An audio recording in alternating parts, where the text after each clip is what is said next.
About it. This is someone a lot of you might know of, who might be in your living room, or maybe you've experienced it over at Hudson Yards at the actual Peloton studios. Please welcome Peloton's VP of Fitness Programming and head instructor, and also the founder of Swagger Society, Robin Arzón. Hello. Hi, everyone. So now is the burpee segment of our presentation. We're going no, just you're like, I'm one wine deep. Please no. They are. The drinks are being served this moment. So this is interesting for me. I don't think I have ever interviewed anyone who I have cursed at so much in the privacy of my home. So this is kind of an honor for me. Let me ask, I guess unlike almost all other fitness instructors, you begin your career as a corporate litigator. Can you briefly walk us through, how do you decide to put down the pencil and pick up the sneakers? Well, it was an iterative process, as most things are. I fell in love with ultramarathons and marathons, and I really laced up truly to run through trauma, a traumatic incident that happened to me when I was a senior at NYU. And so a few years into law school and practicing law, I discovered that I had an inverse relationship with time, and that I was living for the 15 or 20 minutes when I can jog around Central Park, which was near my Midtown law office. And that's when I decided I need to figure out how to leverage my passion for movement in a way that pays my New York City bills. Do you remember the moment where you went to your boss or managing partner, whoever at the law firm, and said you're quitting? Were you scared walking into the room? I wasn't scared walking into that room, and yes, I distinctly remember that conversation because it was about 3 weeks before the London Olympic Games in 2012, and I had an opportunity to crash on my friend's couch and report, and the reporters in the room were like, report? It was a blog on Tumblr. So I say that very loosely in air quotes, report from the games. But that really lit a fire under me to figure it out. And so that required me to take further risks to then pay my bills. So I'm really grateful that I just pulled the trigger, because I could have just felt the malaise a little bit longer. And that really forced me into a passion project. Do you get, given that your story is fairly well known among people who know you, do you get asked a lot by people, whether they be lawyers, whether they be private equity people, whether folks in the corporate world who are interested in making a change, what generic advice do you give them if they've kind of got that itch? Well, I infused into Welcome Hustler, the empowerment journal that I released, that a 4-part kind of life audit that I in fact used when I was at that inflection point. And it really is taking stock, financially, of how much runway do you have, your physical health, and I think that the last 2 buckets really center on perhaps more spiritual or esoteric or kind of big thinking. I call it building a dreamscape. And for me, it was literally vision boarding and journaling at the time. And in those buckets, I kind of tried to really do an analysis of where I was at and what I needed to work on. But I think that when we're at those inflection points, taking stock of our physical health and our financial health are 2 of the most important things that we're going to do. There's a lot of things you could have done. But you decide you want to call up somebody who's launched a relatively young startup still, that God knows it was work. His last thing hadn't worked out. It was a very high profile. Why did you decide to call Peloton or call John Foley Peloton and say you were interested in working there? I sent a cold email to the company, and that was in part the vision board I just mentioned. So in the business quadrant, I had, disruptive storytelling, and I actually didn't know what that meant. I just kind of liked the way the words looked on this vision board. And I'm really glad that I did that, because when I read about the company, do you remember how you found out about them? Yes, it was a 500-word blurb in Fast Company. And I thought, oh, this is really interesting. They're based in New York. They're not too far from where I'm teaching to 3 people. It was literally a tiny little spin studio near Union Square. And I remember there was one night I was teaching the 8:30 p.m. class, and 1 person showed up. And I was like, there's got to be a better way, honey. There's got to be a better way. And then I read this article, and I thought, okay, this is scale. This is potentially disruptive. And I auditioned on a Monday, and I had a contract that same week. I'm curious. You had been in a corporate law firm, but this was different. This was startup land. Did you feel when you got there that you had a voice? Obviously, you have a literal voice because you're the one doing the rides. But did you feel you had a voice within the company when you got there? You were new to it, obviously. I did, yeah. I mean, I think it was collaborative and scrappy, and in many ways, those values still exist. What would you say if you look was there a piece of feedback you felt you gave in the early days that was particularly important to the company that people maybe today who are Peloton users would be able to almost recognize as something you contributed? I mean, I think that the way we Pelotonize things, bringing substantive training. That's a verb, huh? Pelotonize. That's a yep. verb. What does that mean? I'm going to explain it. It's how we marry substantive fitness experiences with entertainment. And that has been really exciting to watch. Of course, we started with as a bike company, and we're more than a bike now with 16 modalities. And I'm really, really proud of that. So whether there's kind of a through line, whether you're on the tread, whether you're on the row, whether you're taking one of our meditations, there's a way that it's visceral, it's immersive, it's entertaining. And but it's still substantive, right? So it's not flashy for flashy's sake. Like I really believe that on a global scale, not only are we the best connected fitness company, but I think that we're providing people experiences that root them in being healthier humans. Thinking of that class where only one person showed up, with Peloton, when's the first time that you think you realized, hey, this is actually working? I will say, when we got to Hudson Yards, that production facility, it feels much more like you're at a television network. And that felt really great because our ambition was to kind of produce really high quality content. And I think at that point, okay, we have the pieces of the recipe to make something even greater than we imagined. Right before you moved in, that's the studio that the company moved into right before COVID hit, correct? Yes. So you didn't actually open it for quite some time.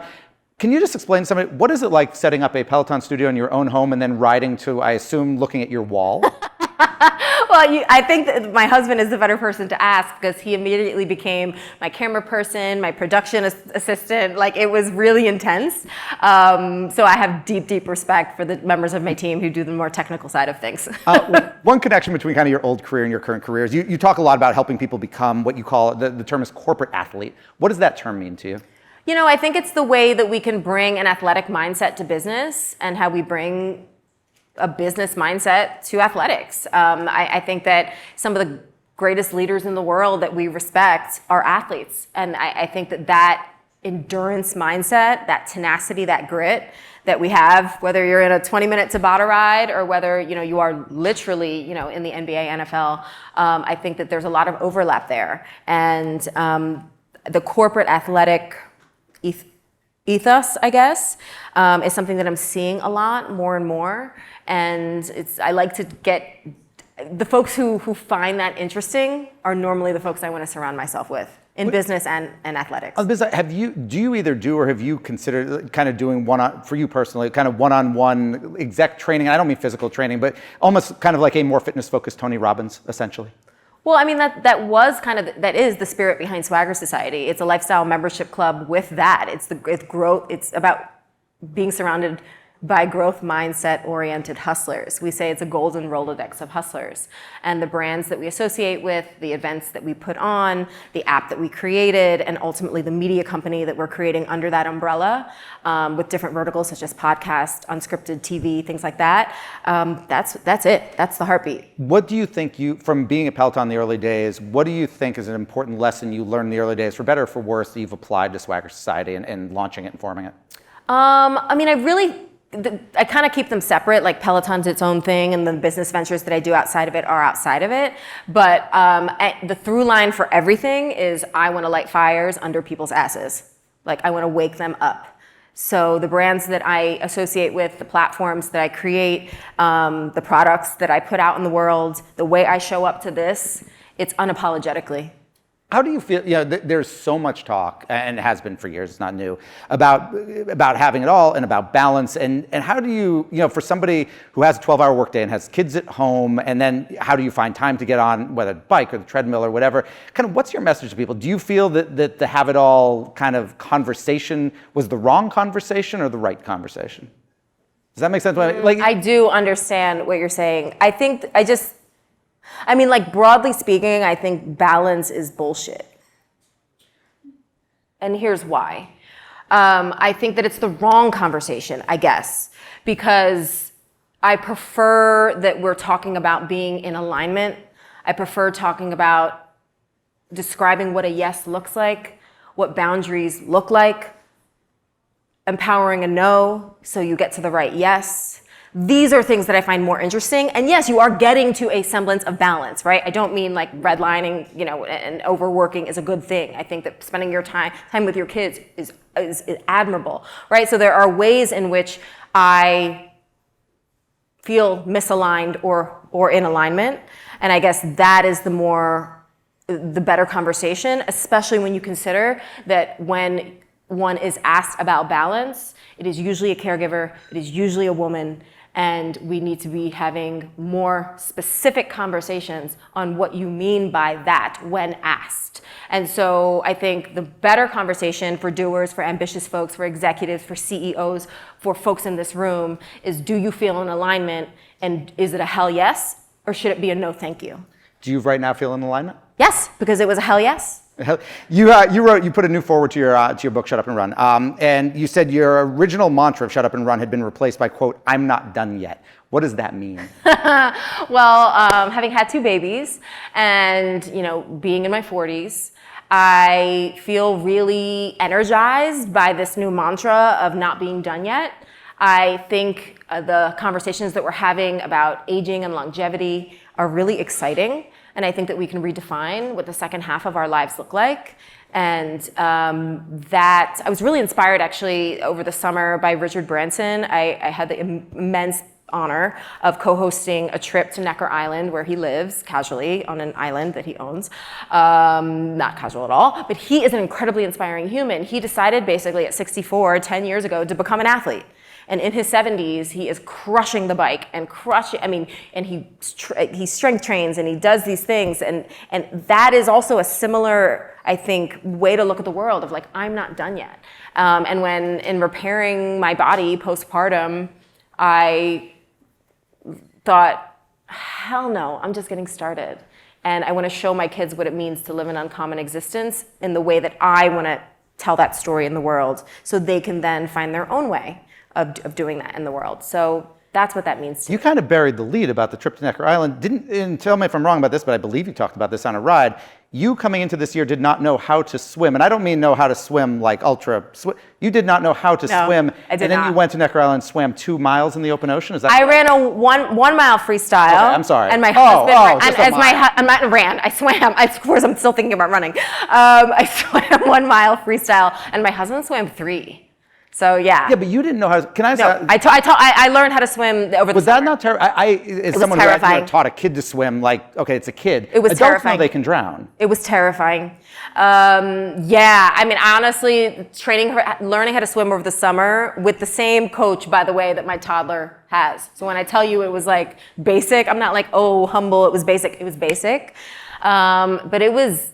I love getting into that beginner's mindset. So although it was terrifying, it also was really liberating, because we can learn how to do new things. We can be bad at something and try again and try again. And that's why I can show up at Peloton in spaces where maybe I'm unexpected, and I can demand and encourage folks to try new things. When you are on the bike or the tread or doing a class, and actually a colleague asked me this question to ask you, when you talk about new things, how do you come up really with new things to say? Because the big message is usually the same. Do you catch yourself sometimes think, oh shit, I said that 2 weeks ago? Sure, I probably did say it 2 weeks ago, but when you're in the middle of a sprint, you probably didn't hear it the first time. So I will tell you again. And they're the things that I honestly have journaled about likely that morning or the evening before, that I've told myself in the workouts that I'm also doing, because that workout at Peloton is, yes, I'm participating in the workout, but it's not my workout. So I'm often thinking about the things that I needed to hear, maybe just a few hours before or the day before. And it's a lived experience for me. We're shoulder to shoulder in that experience. And so I'm usually also speaking to the version of myself that also needed to hear that thing. Peloton, obviously, and it's no secret to anybody who's followed the company. The company has obviously had a bunch of up and downs, particularly huge ups during the pandemic, huge downs afterwards. As somebody who is on camera and is also kind of a leader at the company, part of your job when you're doing this is to be positive, because the people are riding at home or running at home.